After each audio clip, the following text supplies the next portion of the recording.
Kyle here from allmediareviews.blogspot.com. Favorite modern progressive art rock albums list, part 7 now. I haven't been counting, and I should just say that I plan to publish the list. In fact, maybe even with this one, publish the list up until now just for review because it's a lot of videos, a lot of albums, and everything is long. So, but I left off yesterday at number 88. And please subscribe if you haven't subscribed, by the way. I really appreciate that. This is a fun list that really means a lot to me, and so I've always wanted to share it. And I've talked about in the first video that, I'd like to write a book, and instead of doing that right now, I'm doing this, and I want to try to maybe do featured videos on a lot of these albums down the road here, maybe just in 2023 upcoming. So anyway, number 87, we left off. Man the Animal Cannon from Minnesota Zone. Bryce plays drums. Bryce Plays Drums are a band that I champion, but I really like genuinely. And among the bands in Minnesota, one of my favorite progressive rock bands. And while maybe sound-wise they're not identical to, say, some of the albums on this list, they still have kind of a mixture. I mean, they're not necessarily retro prog, but there's elements of their sound, including on this album, Man the Animal Cannon from 2012. This is their second record. That have a lot of yes elements, among others. It's 3 epics. It's just 3 songs: Freight Train Blues, The Jester, and Delta Waves. It's looking at what I even wrote back then. Yeah, they have. There's a lot of great moments on this. A lot of crescendos. A lot of I mean, it's obviously 3 epics. A lot of vocal arrangements, and like Freight Train Blues, of course, channels what sounds like a train at points. There's a blues element to it. I mean, I found that while I like the previous record and the record that came after it called Progtagonist, this is the one that they kind of hit on all cylinders. But they're still kind of a super unknown band, even among prog fans. But I think their album is up on Bandcamp still. If you go here, let's see here. They still have it on Bandcamp, Bryce? This I don't know what this is. Gullcatcher. This came out a few years ago. I don't know if I even heard that song. I think it's still up there. There it is. Anyway, I mean, if you're looking for a band that really knows how to write epics that are in this style per se, I guess is a modern band. This band is as good as any. I mean, they use a lot of textures. I mean, I was addicted to this album back then. I haven't listened to it in a number of years. I don't even know if it's on Spotify or anything like that. But, I love Bryce, especially this specific record. It finished in my top 5 records for 2012 for a reason.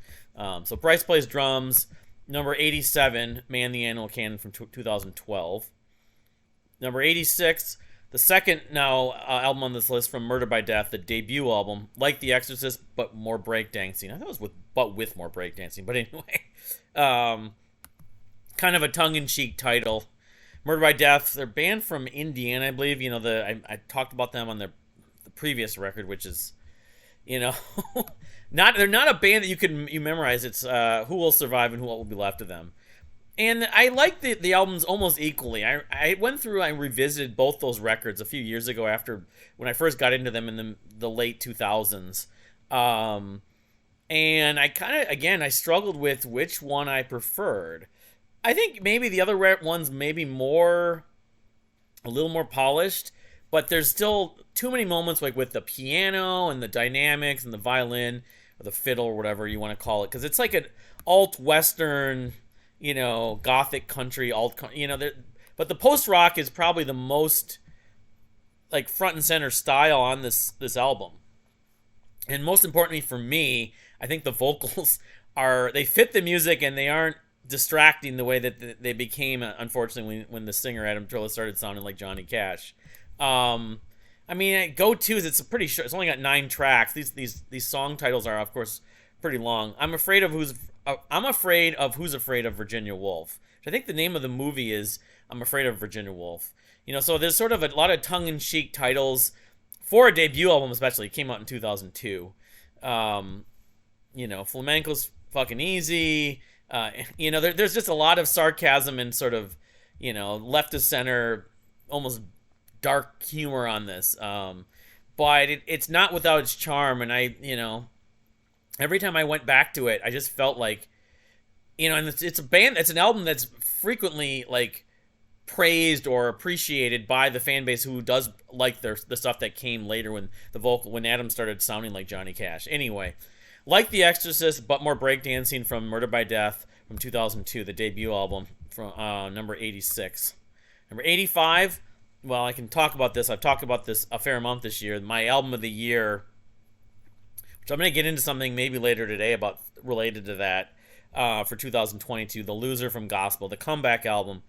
I think I might have had Mood is a Dead World as an honorable mention, but I love that record, but I think I find this record to be a little bit better. Gospel, as you look at the style, they're a screamo band, but they're also a prog band. It's like psychedelic music or psychedelic prog or space rock with screamo.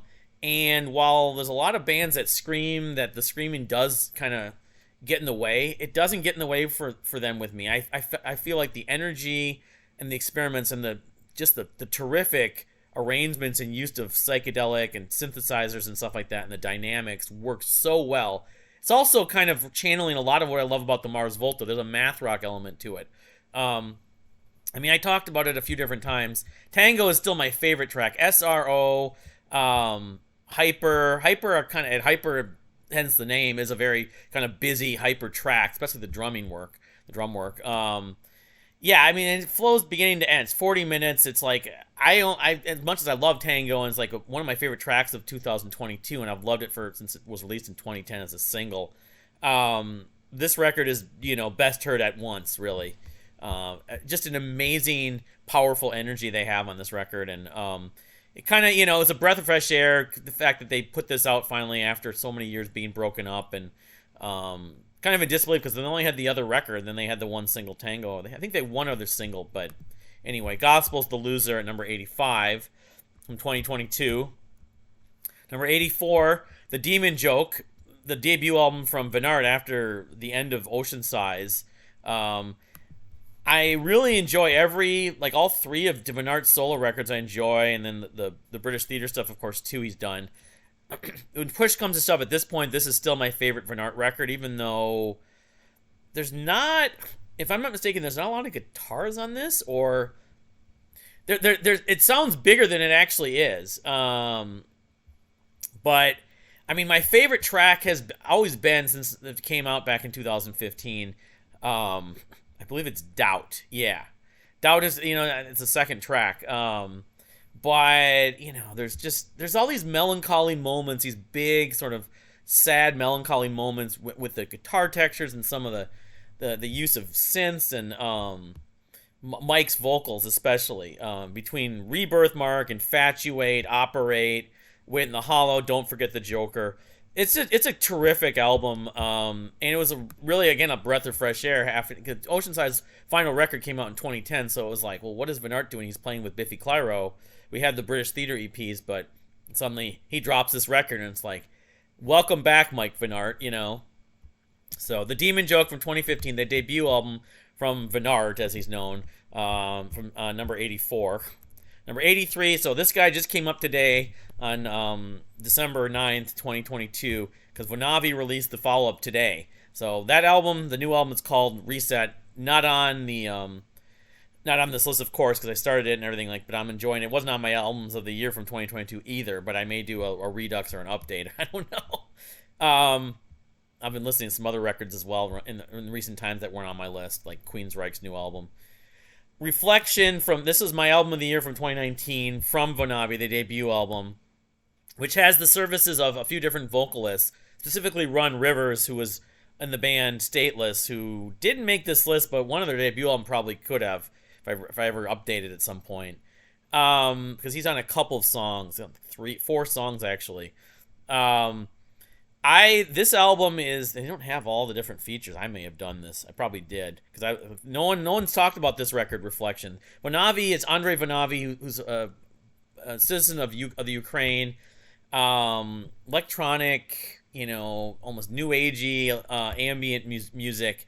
But this album, including the use of vocals, the dynamics. So there's Lorna Rose. Lorna Rose has got a great voice, but this album has brought me to tears. The videos especially are just it's gut wrenching, and that's why it ended up winning my album of the year for 2019.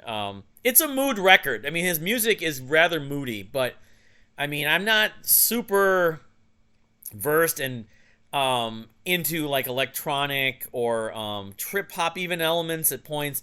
That's a style that I like when it's combined, but I'm not that into that kind of genre per se, but I probably could get more into it.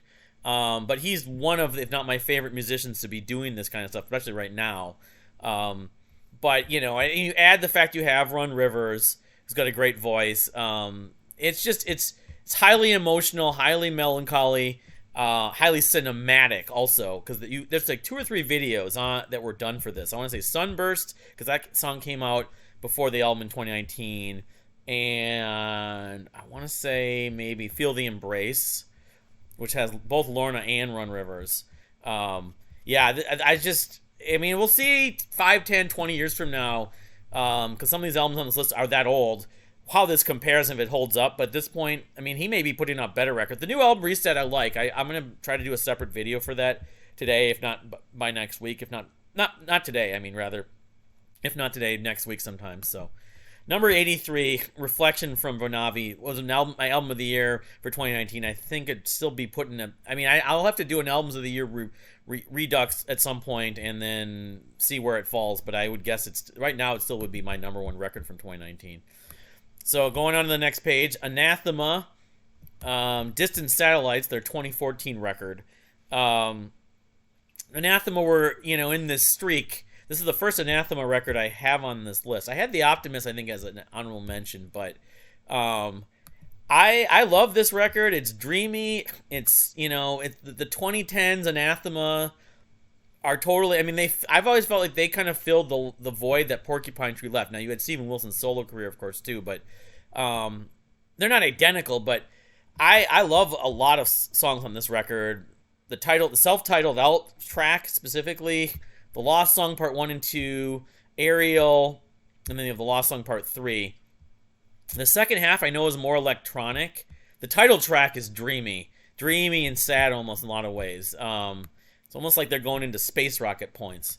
Atmospheric rock. Yeah, I mean, people know Anathema, and a lot of the prog scene know, especially the 2010s Anathema, and I'm no exception where I've totally been on board. The previous Anathema records, I haven't spent that much time with, and it's a different style. Doom metal and whatever. Clip 1918 is a little bit in that style I like, but anyway, this is Distant Satellite wasn't my album of the year for 2014, but it was in my top 10. And I've listened to it a few times over the last few years, and I don't think it's missed a beat. Unfortunately, the state of Anathema is a different story, but they had this really great run, and this is one of those records that's included in that run, Distant Satellites from 2014. So that was number 82.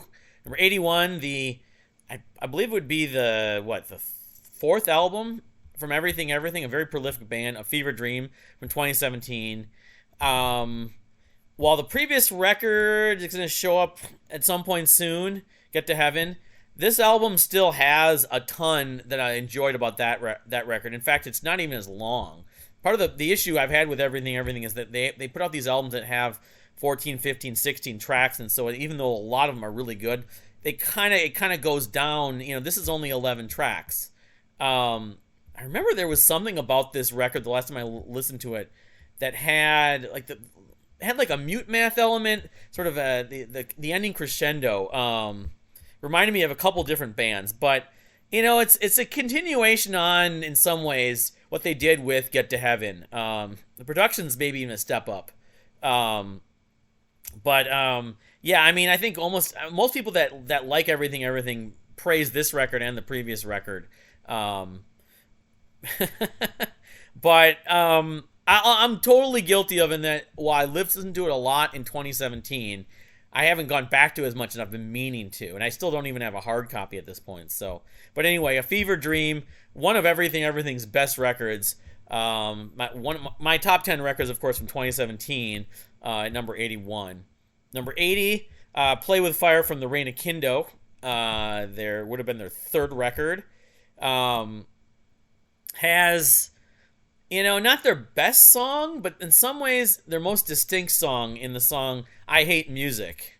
The lyrics on that song are just gold. It's so relatable. It's kind of basically taking a shot at American Idol, The Voice, that kind of stuff, um, and the whole music industry, and the way that it's sort of run by, in the pop industry specifically. But it's actually got a really cool, like, the keyboard solo in the middle of it, beyond the lyrics and Joey's vocal lines. But otherwise, the hero, the saint, the tyrant, the terrorist is terrific. That's got a great groove to it. Sing when no one's around, Impossible World, Feeling in the Night, Sunshine, Romancing a Stranger. This is filled with great tracks, and I think the production is better than the previous two records for sure. I kind of squabble about what the Reign of Kindo album is my favorite. I mean, some other records are going to show up, I can tell you that much. We had one other previous record, I believe it was their album from 2018, but I can't even remember the name of it right now. That was on, I don't remember where it finished, but Happy However After, when they were known as Kindo. But they're going to be releasing a new album soon. But anyway, that's kind of a sidebar. This record, at times, like, I find to be the most pristine production, and in some ways it is like my most addictive among all the records. The first album I have a soft spot for, but I don't know, they're another one of those bands that has so many good records. I split hairs between which is like really my favorite or what I want to listen to. So Play With Fire from The Reign of Kindo, 2013, number 80. Number 79, I believe this is the first Porcupine Tree record on this list, the one sort of prog rock scene, prog rock community band that I'm really going to be including in this list, because they do cross over enough sort of into the art rock and alternative college indie rock styles at points. And of course they do metal, and this is some ways their heaviest, their first heavy record, the first record of course with Gavin Harrison and Absentia. It's a great record. It's not my favorite record as it's finishing this low, but I don't deny that there's a lot to love about this record, and it deserves more or less all the praise it gets. I mean, in my favorite tracks, Train's an obvious, it's a staple. It's just almost a perfect sort of pop rock song from the early 2000s. Heart Attack and a Lay-By is the other one that always gives me goosebumps. It's super, super sad. One of the saddest songs Steven Wilson's ever written. Lips of Ashes, love the harmonies on that, especially. Sound of Muzak, that song is like a go-to all-time favorite for so many fans. I love that song, but I don't love it maybe as much as everyone. Blackest Eyes, yeah, great guitar riff. Creator has a master tape. It's odd, the whole vocal, distortion and stuff like that, but it kind of has grown me over the years. Wedding Nail, some of the more heavier tracks, they fit well within the album. Gravity Eyelids, of course. Strip the Soul was the first single. When I'm not that I go back all the way, but I go back to being a fan of Porcupine Tree since 2000 or 2001 when I saw them at Nearfest. So this was a new album, and so I remember the first single was Strip the Soul, and it was heavier than most people were used to. And I think having Gavin as the drummer, and this what Steven was working with Opeth and everything, that's been well documented. Most people know the story, but there's more heavy, and they would start a pattern for them doing heavy, almost metal, on this album compared to the previous records. There's only like one or two songs that even are close to that heavy on Lightbulb Sun. But anyway, Porcupine Tree is In Absentia at number 79 from 2002. Number 78, band from Japan that I fell in love with back in the late 2000s. The band's, I believe I pronounced their name Kacica. They may be Kacica, but I pronounce them Kacica. They're a really great female-led sort of post-math rock band. They're really dreamy, kind of like Warpaint, but they're a little I don't just call them heavier, a little more energetic, consistently energetic. And this is they have a self-titled album that came out before this that I think I had on the honorable mentions. I like that record a lot too. This one I think they kind of hit on all cylinders. Unfortunately, I don't think they're really around anymore, because this goes back to 2000. Was it 2008? It was 2008, not 2009. I must misspoke, but I didn't find out about it until really late in the year. As you can see, it was Christmas, the day after Christmas on 2008. Bjork, Mew, Deerhoof, Sigur Rós. Yeah, I mean, if I had like go-tos on this, I think because it got U.S. distribution, and unlike like Tokyo Jihen, all the track titles are actually in English here. You can find it. I think it's on Spotify and on YouTube. The title track, Goliath, Daydream, Cohane, the closing track, A Lily Bulb. I mean, I think the style kind of, it doesn't blur, but it kind of is the sound of the whole album. So they're not like so many songs that distinguish. It's almost like a suite in some ways. The closing track is 7 minutes, but they use a lot of math rock elements. But the singer has that kind of charming vocal style, female-led, almost J-pop style, that it kind of allows it to sort of distinguish, and the two work together really well.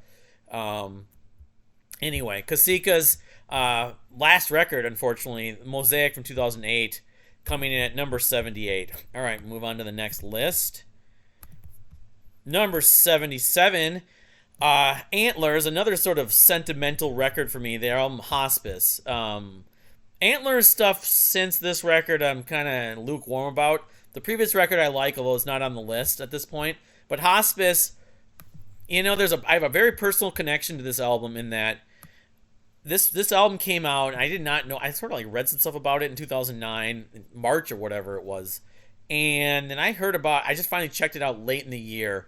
And it was right around the time that my grandfather, who was in hospice, passed away. So I'll always associate this with sort of the end of my grandfather's life, because a lot of the lyrics are about someone obviously in hospice. That being said, the music itself is really well written. The songwriting is great. I mean, it's some of it's sort of singer-songwriter, some of it is layered, some of it's, some of it's more stripped down. Kettering, Prologue, Bear, 13, 2. I'd be hard-pressed to listen to this album without being in tears. It has that massive melancholy. It's been described as slowcore, which, I guess in a way, maybe they use a little noise and distortion at points, but to me that's not what this album's about. It's about sort of the emotion, the passion, and sort of the sort of imagery you get from hearing this, and just it was like the right time for me to hear it. If I had heard it early in the year, it might not have meant as much to me, but it's a classic to me, and a lot of the sort of Pitchfork audience loved it, of course, too. But it's a great record, and I haven't listened to it in a long time. I mean, probably because I guess you'd say it is a mood record, but like Never Ending White Lights, or there's a few other bands that have that kind of element that even Marillion's Brave I'd put in that same category, where I love it. I totally bow down to it. Reflection from Vonavi was another one that would be in that category. But at the same time, it's like I got to be in the right mood for it. But for what they achieved with this, it's fantastic, and that's why it's this high. Number 77. They use some trumpet in it, if I'm understanding. That's one of the other features in it, So there's a lot of elements to it. But anyway, Hospice from the Antlers, number 77 from 2009. Number 76, The Crane Wife from Decemberists. This is my top Decemberist record. I love the Tane EP, Picaresque, a couple of the other records I like, but this to me was them doing prog, just like the Tane, in a full-length record. Of course, it has the 12-minute suite, The Island, which is really prog. It's very channeling your Jethro Tulls and Pink Floyd's and, ELPs and everything like that.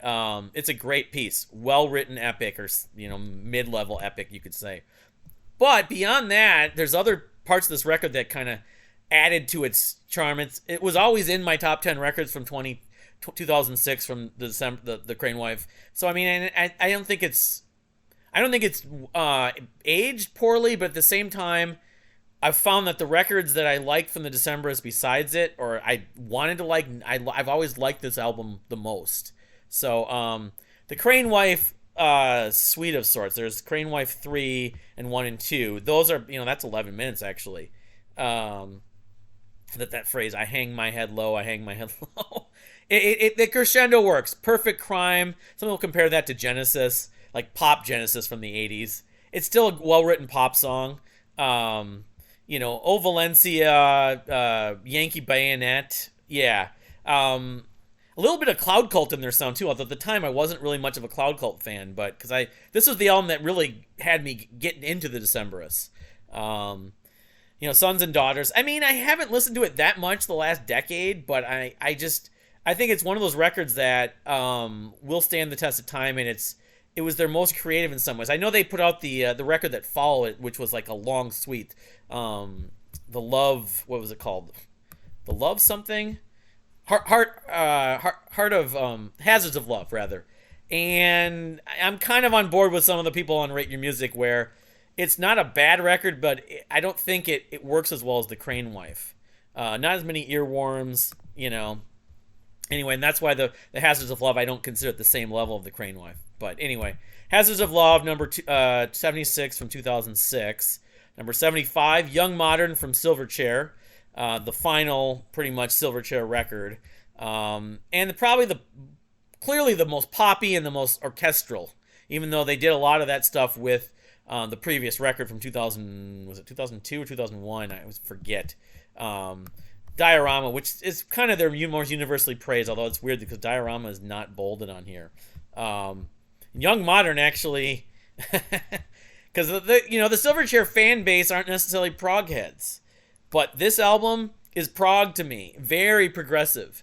Those Thieving Birds suite especially, I get earworms. Straight Lines is terrific. It's catchy, it's well written, it's poppy. Young Modern Station, the opening track, Reflection of the Sound is sort of a ballad, but it's kind of big and epic at points. Mind Reader, some of these, this to me is where Silverchair kind of, was it a perfect record? No, but I've actually grown to like it more since when it came out in 2007. And clear to me, I think it's become between Diorama, the Disassociative record, which was on this list previously, and this has become my favorite, and that's why it's the highest. I got it on vinyl and everything all across the world. You had Van Dyke Parks, I believe, working with him again, and David Bottrill did some work on this. So it had some of my the people that worked with them on Diorama also. I'd like to see them get back together and play it live or something. But I don't know how the fan base looks at Diorama as their sort of landmark record. But to me, I like Diorama. This album, they even went further, and it worked really well for Silverchair. Number 75. Number 74, Muse's Absolution, which I believe this is the highest Muse album on this list as well. It has some of their best songs. Time Is Running Out it was like the first song I loved. I became a fan from that song. Stockholm Syndrome is, the riff on that is sort of infectious. It's just it's really heavy, and it's hard not to, bang your head to it or whatever. Hysteria, Butterflies and Hurricanes, Sing for Absolution was in the title track. I've always wanted to have a Muse album that was perfect, and then this, I didn't consider this perfect, but I always kind of lean toward a little bit like The Crane Wife, where the best songs are so good, or Black Holes and Revelations. The best songs are so good, the album seems so much better. And yeah, push comes stuff at this point, this is still my number one Muse record. And a lot of people kind of see this as their peak in some ways, sadly. This, or maybe the record that followed it. Some people love Origin of Symmetry. It differs, but I know I think commercially this was sort of the album that put them on the map a little wider, because Time Is Running Out was just everywhere for a little while there. And then, it's and then of course Mike Portnoy from Dream Theater became really into them, and then Dream Theater wrote about 3 or 4 songs that were totally Muse influenced, so it's I may as well listen to the original. Anyway, Muse's Absolution, number 74 from 2003. Number 73, Steven Wilson's The Raven That Refused to Sing in Other Stories. I believe this is the highest Steven Wilson album I have on this list. It's Steven Wilson doing prog, really almost overtly, almost retro sounding, but it works.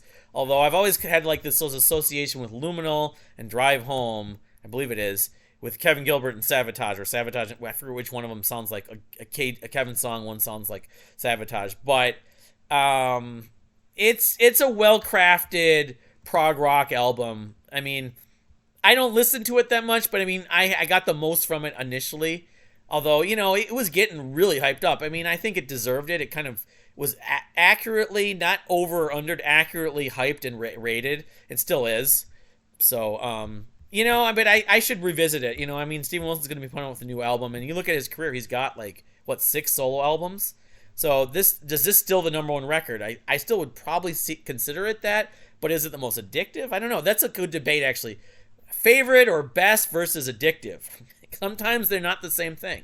So anyway, the title track is really melancholy. Of course, people love that title track. So number 73, The Raven That Refuses to Sing, and Other Stories from 2013 from Stephen Wilson, and number 73. So let's see here. What am I doing for time? We're looking at 30 minutes. We'll do one more list. All right, number 72, Ben Sinister's. Now we're in the top 75, of course. Small Fame from 2012. Maybe their poppiest album in some ways, although their last record, you could argue that in a way. But this is the album that my wife actually enjoys a fair amount, because there's a Hall & Oates elements to some of the songs on this, but there's still a prog element. My favorite track is Quest for Love, that epic closing track, although it's only like 4 minutes. It's kind of almost like a Judas Priest or Maiden element to that. It's a great sort of crescendo on that. There's a really funny video that they made for it too. She Don't Give It Up, One Shot, Hot Blooded Man, Black Magic Woman, which is not a cover of whatever the Santana / Fleetwood Mac original. It's a completely different song. Give It a Rest. This is Ben Sinister, and I felt like this is the marriage between them doing pop and prog in some ways, and it worked really well. The only thing I'm disappointed in, I believe, is the vinyl version doesn't have this entire track list, which, was it added and this would show? No, it doesn't. I think there's one record, it's either that or the one after it, doesn't have the entire track list that was on the CD, but anyway. Yeah, My Lady is another one that I enjoy. She lost. There's a big Deep Purple element. The organs. Dan Moxon started using this a little bit on the previous record, and then with this record, he got really into using that sort of Hammond B3 organ, and it's like it's like a John Lord thing, but not to an excess, just to uses a texture that works. But anyway, that's why he was thinking they should tour with Big Elf. With Big Elf, to me, has always had a huge Deep Purple element. Anyway, Small Fame from Ben Sinister from 2012. Number 72. Number 71, in 2014, the second album or sophomore album from Kimbra. I think this is the first Kimbra album to make the list. This album I've grown to like more and more. It's got a couple just fantastic pop, progressive pop go-tos. One being Miracle, the other one being Carolina. Those two, I think Goldmine, but I know Prince loved Carolina. Prince, of course, knew about Kimbra. Kimbra's a huge Prince fan. She ended up doing a tribute after he passed away. And there's just, this is, the production is pristine on this. 90s music was the first single, and that was throwing people off. I didn't love it at first, but I've grown to like it. There's a lot of distortion, a lot of weird references in it, but it works. I mean, Kimbra's left is center. That's why she's progressive, but she's still a pop artist. What do I say? As You Are, Love in High Places, Waltz Me to I thought it's To the Grave. To Grave. I think that's a typo.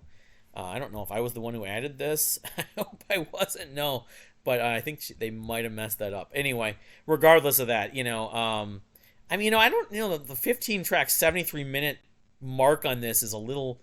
I think I might have. This is the one with the bonus tracks. That's why I'm getting thrown off by this. Here's the vinyl. They've been moving the vinyl. See, yeah, it's only 12. That's about an hour. That sounds. Oh, I forgot. Did I mention Miracle? But Goldmine is another favorite. Teen Heat, the opening track. It's this high for a reason. I mean, I guess between Kimbra's catalog, in some ways, this is a favorite of mine. I probably listen to this more now than any of her other records. So, and now we have Kitty Cat coming to say hello. We got to get to wrapping this up, Kaja. So, you want to say hello to the camera?